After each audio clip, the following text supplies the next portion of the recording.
Hi FlossTube, my name is Carrie with Tiger Lily Designs. I'm coming with you on a Scrappy September Wednesday. I've got another tutorial for you today. Hopefully by the thumbnail you know what we're making and you're excited about it, but I just want to give you a little background. The last couple of weeks we've used our 2.5-inch squares both to make a fruit basket quilt block.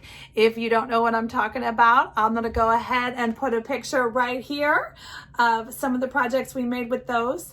I did show you guys a couple projects bags using those blocks, but now I'm going to teach you how to make the bag. So if you made those blocks, use this method to make the bag, or you can make this new style bag with me. Last week we used our 2.5-inch scraps to make a table runner. Again, here it is right here. I'm going to link to those two videos. So if you want to go back and watch those, we're going to be using some of the skills that are in those. I'm going to try to review some of them so that this can be a standalone video because I feel like it's going to be super popular. As a stitcher, project bags to me are just as much fun as the stitching. Well, maybe not just as much, but I do enjoy putting my projects in their fun individual project bags. And so today, as you can see, I love color. I love all things. So today we're going to be making a rainbow project bag. All scraps. All super easy. This is the patchwork method of making a project bag. It's kind of similar to what we've done the last 2 weeks of Scrappy September. So if you've done it, you can do this too. But the key is to have your rainbow scraps, and I'm going to go through step by step how to make this project bag. It is fully lined, no exposed seams, easy. You can do it. You just need some scraps if you want to make a rainbow one like me, or if you just want to use regular fabric, you can use the concept to make regular, just a one fabric front and back. Just skip the patchwork portion of the video and skip right ahead to the assembly of the project bag. Conceptually, it'll get you the same result. You're going to need your fabric, some batting, using interfacing for the patchwork portion of this bag, your chunky zipper, and then you're ready to go. So let's get started. Okay, so with the tutorial today, I wanted to show you guys a fun bag. I was going to do a project bag tutorial, and instead of just sewing up something random, I decided, oh my gosh, I totally want a rainbow patchwork quilt or a rainbow patchwork stitching bag, project bag. And so I decided to use the method that I showed you guys in the last 2 episodes ago of this 2.5-inch grid method. If you're looking at this and you're like, oh my gosh, I have no idea what she's doing, she's got a grid and there's squares and all the things. Okay, so pause the video right now.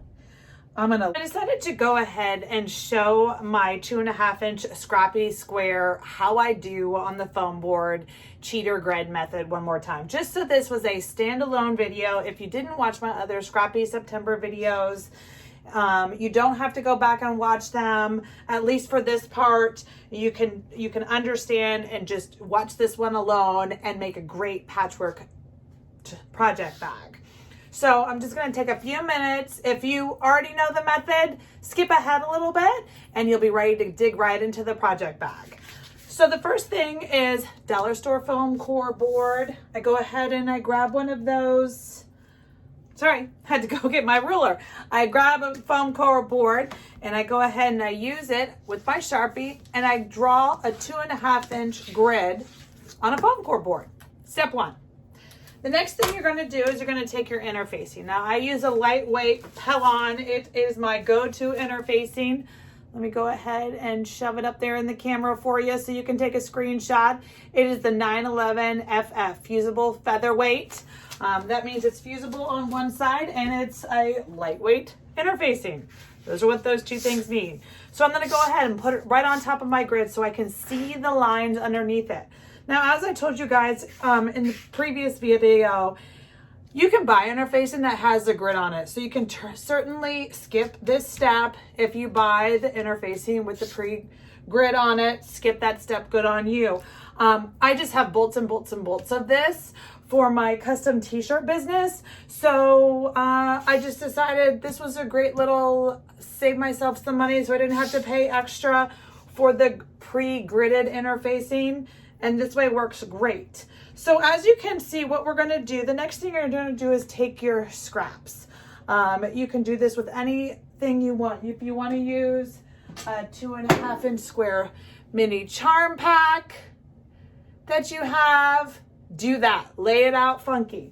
If you want to do, you know, a pattern with your scraps, you have some mix and match. What I'm doing today is I'm creating a rainbow. And so I've got my handy dandy 2.5-inch scraps that I keep organized in rainbow order in these great little Target bins. And I'm going to go ahead and lay them out on the grid. Hopefully now you've come back and you've totally 100% on board with the method I'm doing, and you've got it and you're ready to go. So let's do this. So like I said, I wanted a rainbow one because, listen, I'm a sucker for a good rainbow. Everything I think looks better in rainbow, fun. And so I'm doing a rainbow on an angle because that seems fun. And I'm kind of just making this up as we go. Sometimes I have to use, that's the only one I gotta use double up, but that's okay. That one's too small. So let's go ahead and use this one. Okay, you can see I started with red in the corner. It's not that hard to understand. Like I said, if you went back and you watched the tutorial, you should be able to like follow along and totally get what I'm doing. But if not, let me just, while I'm doing, I'll talk you through a little bit. I've got the 2.5-inch squares drawn up underneath the board, and I've got my interfacing on top, sticky side up, ready to go. I decided, like I said, that I wanted a rainbow in a diagonal, and so I'm going with it. Oh my gosh, that is such a great blue. So I like to move my things around sometimes. Again, I know this is a tutorial for a project bag. So you're like, okay, so this is great, Carrie, but let's get on with the project bag. Okay, I've got my rainbow patchwork squares laid out on my foam board on top of the interfacing, ready to go. The last thing I need to do is trim the extra interfacing off so that I don't have so much extra when I take it over to the ironing board. As you can see, I did a 7x7 grid. No rhyme or reason. I just think that's a good size. I think it's going to be a good project finish bag size. We'll see what size it works out to be. But you can see I've got the bottom section, and then I have a separate line up top, but it all kind of matches up because I put my zipper, you know, about 2 inches down from the bottom when I'm making my project bag, but I didn't want to lose the cohesiveness of the rainbow with my patchwork. So I'm going to take these two pieces over to the ironing board. Again, a lot of this is going to be a refresh from some of the other projects we do, but if this is the first video you're watching, this is all new to you. So I brought this over. It's got the interfacing glue side, fusible side up. Remember, when we're sticking our 2.5-inch square Scrappy squares down, we want the fusible line up. We lay them out in a grid work pattern. They don't have to be right next to each other. You know, you don't have to be perfect. That's the great thing about this method, is it's super forgiving. They are close enough. Remember, we're going to have a 1/4-inch seam on either side. I moved everything around. Anything that moved when I walked it over, it looks pretty good to me. So what I'm going to do is I'm going to go ahead and put my pressing cloth down and fuse those babies down.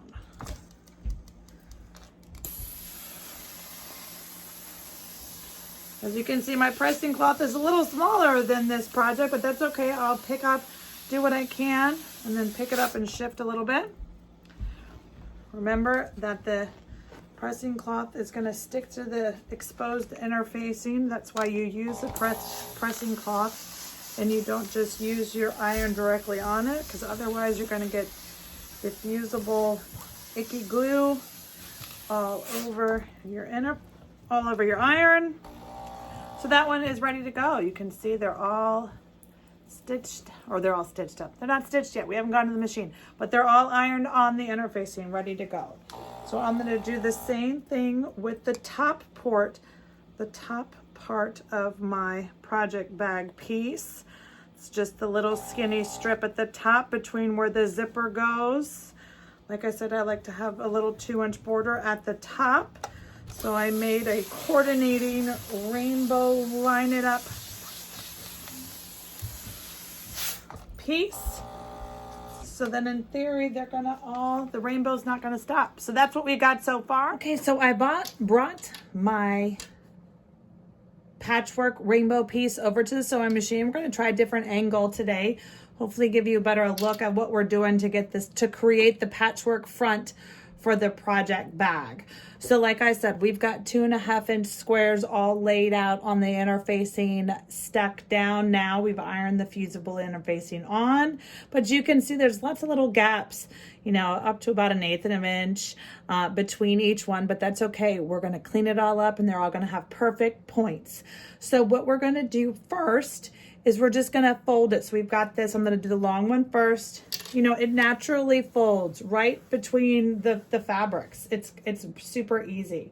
So I've got my 1/4-inch foot on my sewing machine. I'm gonna line up the edge right here, the edge of this fabric with the edge of my 1/4-inch foot. I'm gonna put it down, needle down. Mal got it folded right between the fabrics. And then you're gonna stitch.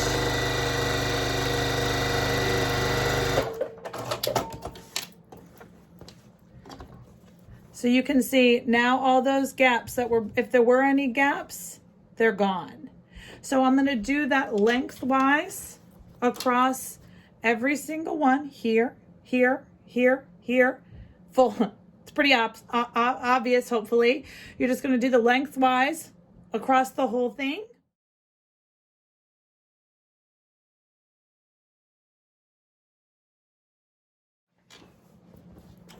Okay, as you can see, I went ahead and I sewed all the vertical lines on each side. I took it over to the ironing board and ironed all the seams in one direction.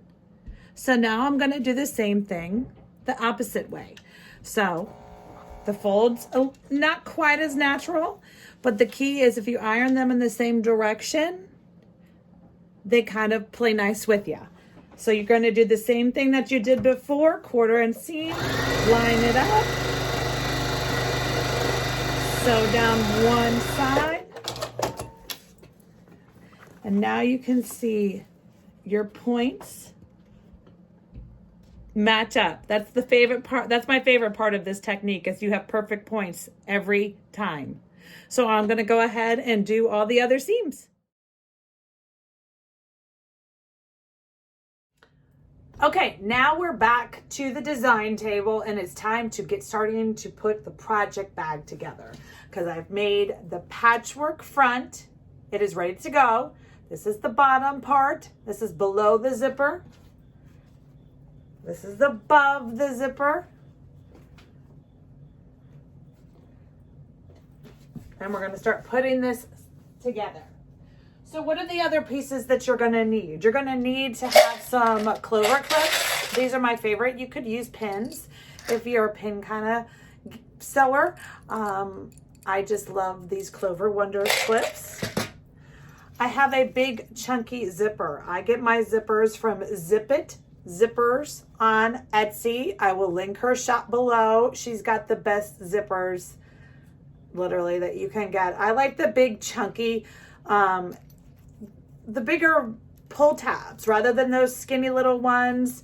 I just like the chunky ones. So I've got a zipper.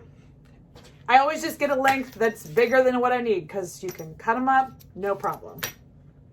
So I went ahead and I pulled from my stash behind me what I want the back fabric to be. I pulled this yummy Michael Miller candy dot fabric. It is vintage. Don't bother looking for it. I've probably had it for 10 years, but it is super fabulous. So that's going to be the back of my project bag. And then I really pulled deep from my stash and grabbed some Alexander Henry.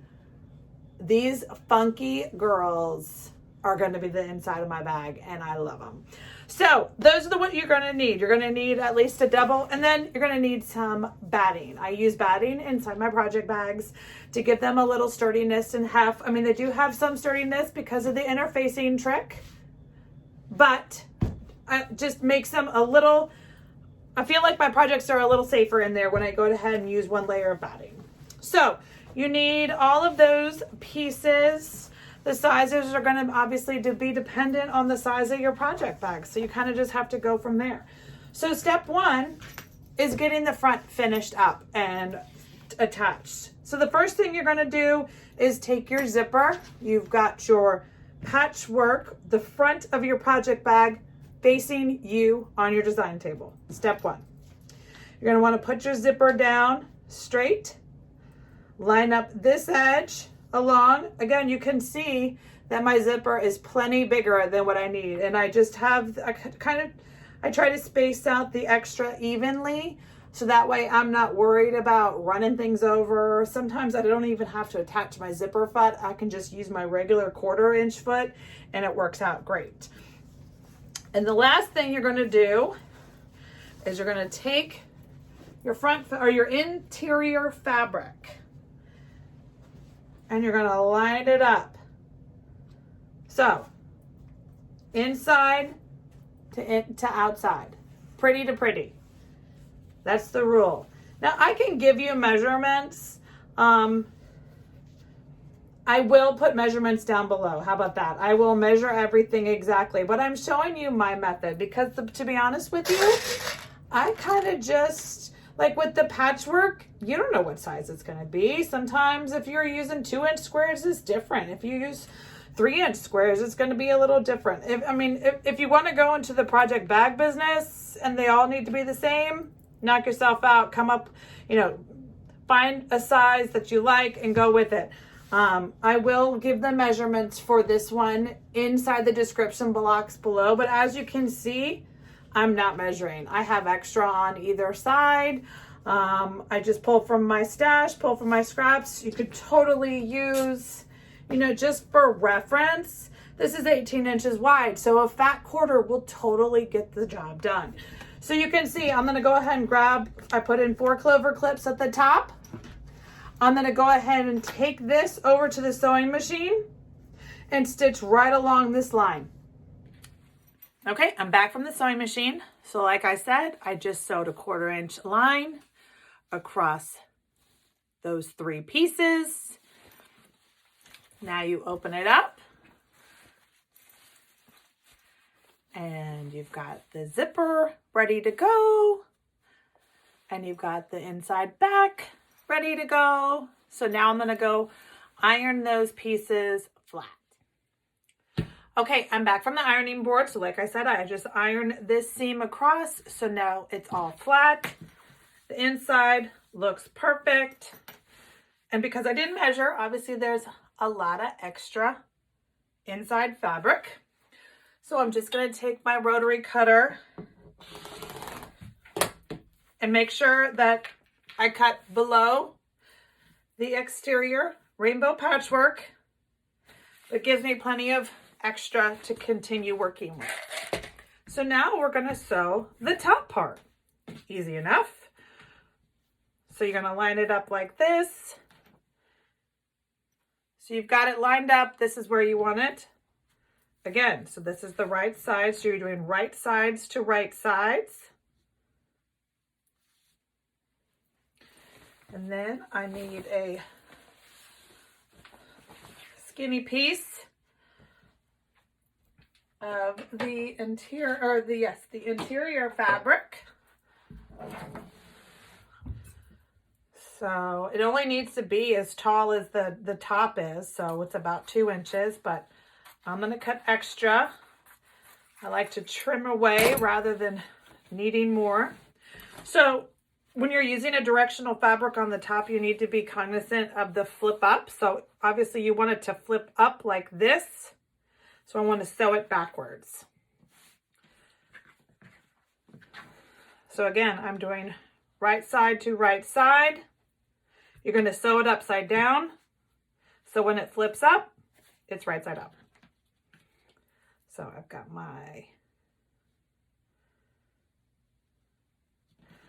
top part line up with this part.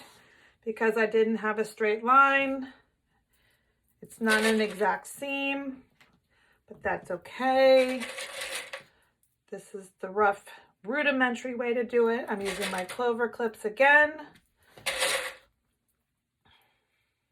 Easy enough.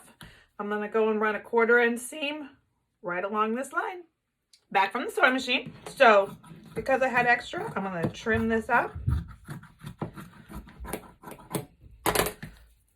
Okay, but see, it folds up perfect. And again, now I've got right sides fabric on the inside, right sides fabric on the outside. So again, I'm taking it to the iron and gonna do my seam right here. And then we're gonna get ready for the assembly. All right, I'm back from the ironing board. Now it's time to prep the front piece to get ready to assemble the project bag. Step 1 is going to be opening up your zipper so that you have an easy to access opening later on. You know, you don't want to sew with the zipper closed. I always use a zipper that's bigger than what I need. Those Zip It zippers are great and the nice chunkiness. So I ended up not even having to change to my zipper foot. I was able to just use my 1/4 inch foot because I'm not getting anywhere near any of the hardware, so it was easy. So the next step I'm going to do is I'm going to take some batting and put it on the inside. So I've cut some batting. Again, I don't have any measurements. I just cut it bigger than what I need because we're going to trim it down to the exact size when we get to the final, before we sew it together. So I've got some batting bigger than what I need, straight line at the top. So the first thing I'm going to do is I'm going to flip up my top piece, take that straight edge that I cut and kind of squeeze it in there right underneath the zipper. So that way it will catch perfect when I'm sewing it together and it will stay where it needs to stay. All right, so I've got the front panel ready to go. I don't put any batting up on this top because I have the interfacing. That's enough stability for this section for me. So now it's time to prepare the back. So the first thing you're going to do is take your interior fabric and lay it down front side down.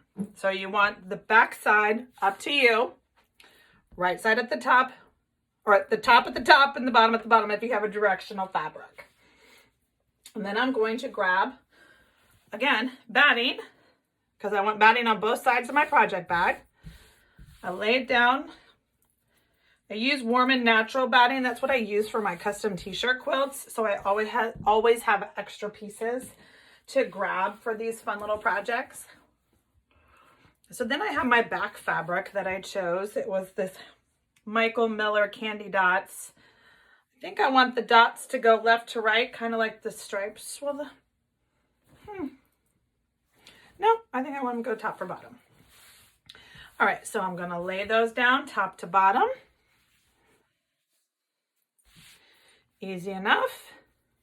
And again, everything is bigger than it needs to be because I just find it easier to trim exactly after the fact.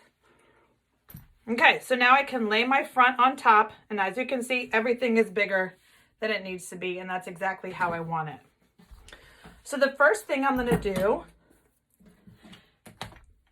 I have to lay it down this way for cutting purposes, but then we're going to flip it around.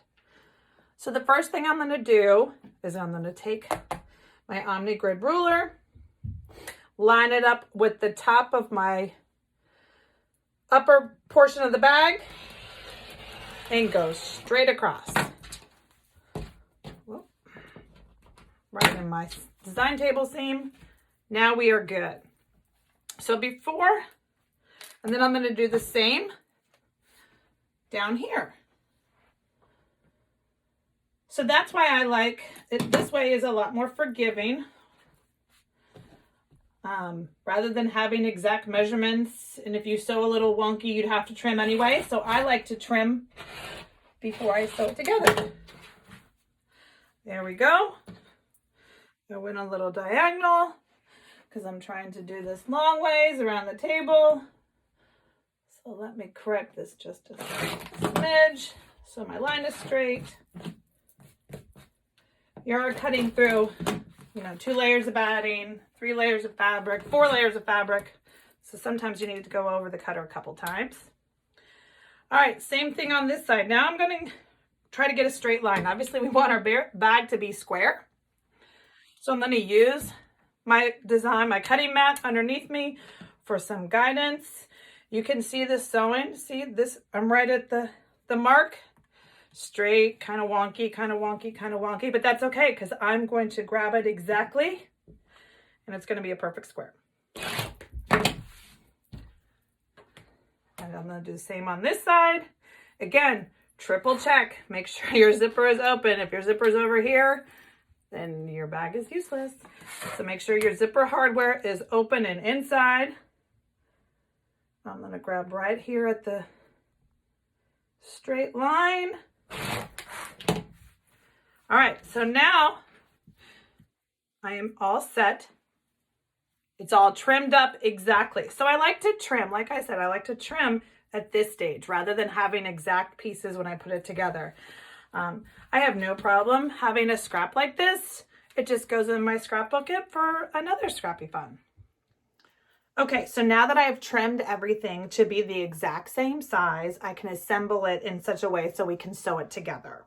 So the first thing you're going to do is you're going to put your lining, your interior lining fabric down first, okay? And I leave the batting with the back cover just so it's consistent with the front cover.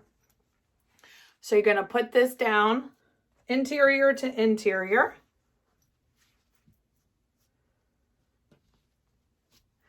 And then you're gonna make sure your zipper pins are holding tight. And then you're gonna take your back fabric and line that up at the top. So you've got your back. Let's just review these pieces real quick. Your inside back face up, your inside front face down, so they kind of front to front together. And then you're going to have your front to back together. That is the magic of this non-exposed seam method of putting it together. All right, so now I'm going to take my clips and clip the top piece of this bag.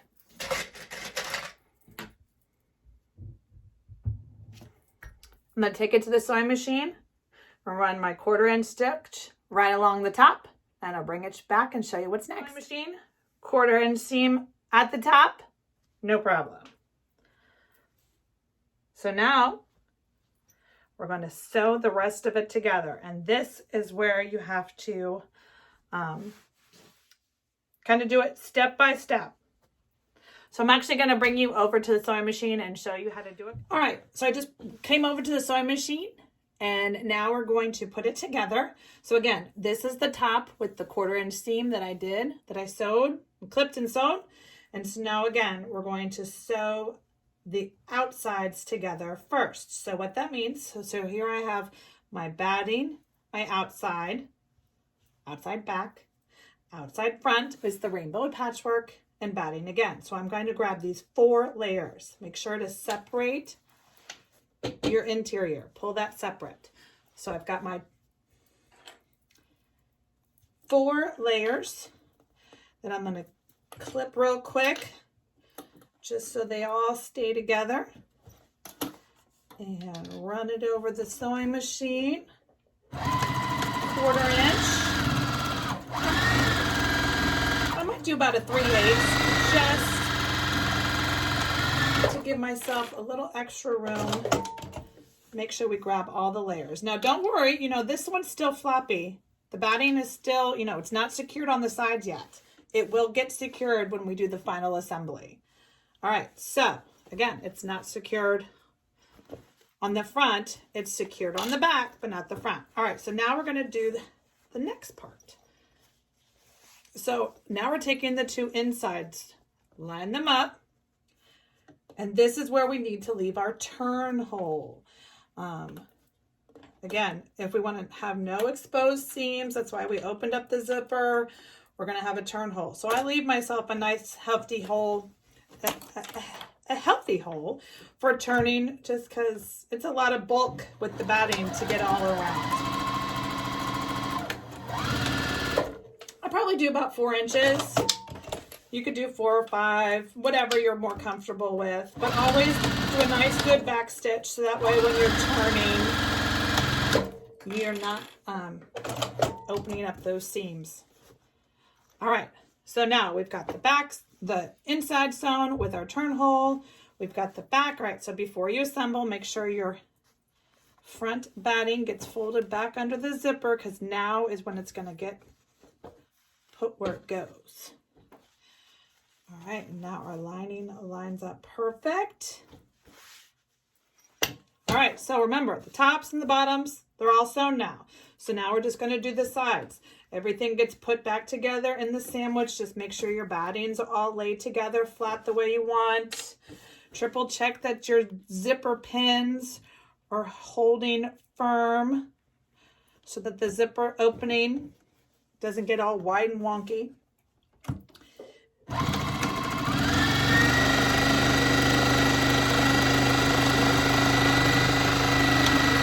And then you're going to sew both sides. So real quick.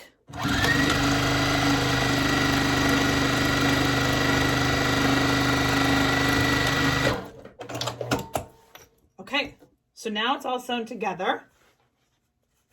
Now I'm going to take you, no, actually we'll just stay right here. All right, so we're going to turn it inside out. The key with this is don't poke yourself with your zipper pins. You know, I probably put, I don't know, 4 pins in, just because I did not want that zipper moving. So I want to make sure I pull those pins out before I start turning it sideways. Otherwise, I'll end up poking myself with a straight pin. And that doesn't feel good. All right. So now, this is why, you know, I do a nice healthy back stitch at the seam, because I'm probably a little rougher than I need to. Ooh, before we turn, actually. Before you turn, back up, back up. Save yourself from coming back and doing it later. You want to cut the bulk out of the corners. So you can see right here, you've got about a 1/2 inch corner.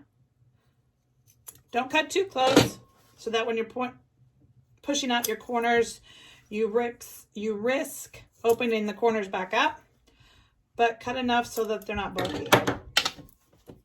All right, now you're going to turn this bad boy inside out.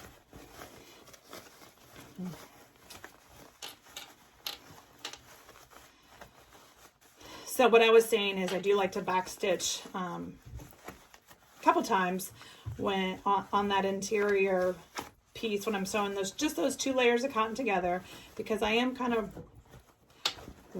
rough when I'm turning it inside out, but that is no problem because I've got my back stitch. So I do go ahead and open it up completely. You kind of have to find yourself in your corners. Stick your finger in there, push out your corners, you get a nice corner point. You want a nice corner point. Before I close up the interior, I do push out all my points. They're just easier to get access to when you can stick your fingers and your hands up inside the back. Otherwise, you're trying to push out the lining and it all at once. All right, so I'm going to check. I always do a check before I close it up to make sure that there's nothing wonky that I want to fix. And I don't think there is. Everything looks good to go. So now I kind of open it up just enough to access that hole. Remember the turn hole we made in our interior lining? Well, now we're going to close it up. You could hand stitch it closed if you're really worried about it, but no one's going to look inside the bottom of your project bag. So what I do is I kind of, because I had a quarter inch seam, I kind of finger fold the fabric to get a nice edge, stick it under the machine. Oh. Of course, having the machine stay threaded is a key component to the sewing machine working. Yes, I should learn how to use my automated threader, but I haven't. So, back to this. Stick it under the machine. Grab the edge. Use my finger fold. If you want to get exact, you could use clips or pins and have, but you know what? This is the bottom of the inside of your project bag. Just keep in mind what this is you're sewing. So, you know, I do the extra effort on things that matter, and things that don't, they just get done. So, you know, it's done. Cut my extra threads, but otherwise it is good to go. So I'm going to take this, open this up, take it to the iron for a quick press, and then I'll show you the finished product. Okay guys, I'm back from the ironing board. So as you can see, we've got our finished rainbow patchwork project bag, all sewn up and ready to go. She ended up measuring about a 12 by 12. You can see there's the back.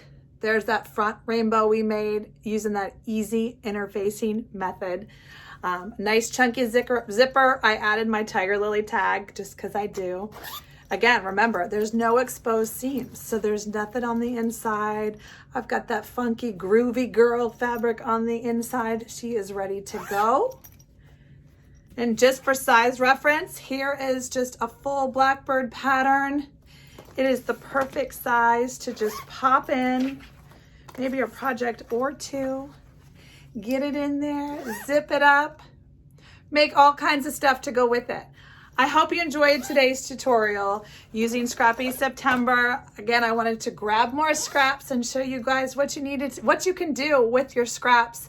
You know, the method doesn't have to just be rainbows. You can use any scraps you have.